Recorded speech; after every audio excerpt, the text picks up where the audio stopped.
So, the drug we were assigned to do is Warfarin, also known as Coumadin. This medication is prescribed for people who are at risk for blood clots. This could be a prophylaxis treatment given to surgical patients who are post-operative in order to prevent blood clots breaking off and forming.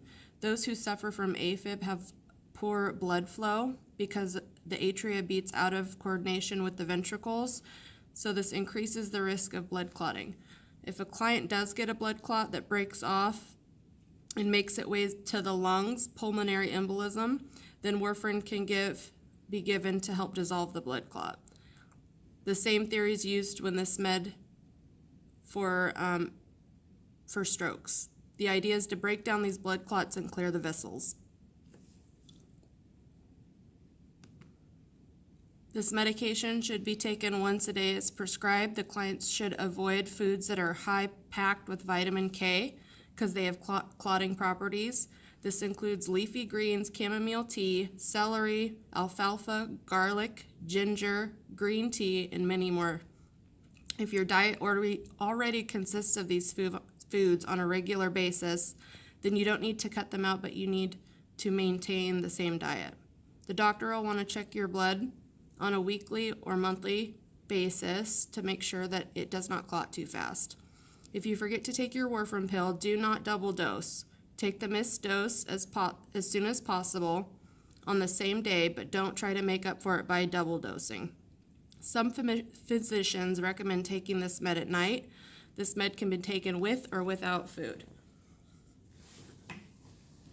And how this medication should be taken, or can be taken or administered. It should be given whole or crushed with fluid of patient's choice.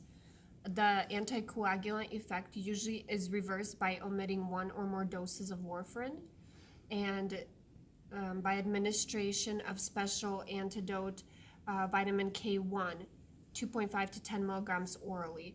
The prescriber may advise the patient to carry vitamin K1 at all times, but not to take it until after consultation. If the bleeding persists or progresses to a severe level, then vitamin K 10 milligram IV is given, or a fresh whole blood transfusion may be needed. So when a patient is started on warfarin, it is recommended by the College of American Pathologists that the INR be checked at least 4 times during the first week of therapy, and then less frequently depending on the stability of the INR. The INR should then be checked every other day until it is in the therapeutic range for 2 consecutive days. Once the INR has been stabilized and is stable for a whole week, it should be checked weekly. After a few weeks of a stable INR test, the testing schedule can be extended to every 4 weeks. If a patient forgets to take their warfarin, as we said before, they should take it as soon as they remember. If they completely forget the dose, however, do not double the dose unless your doctor has specifically advised you to. It is important to stop taking warfarin roughly 5 days before elective surgery, although that may be dependent on your PCP. This is very important because with surgery, bleeding out is a greater risk than clotting.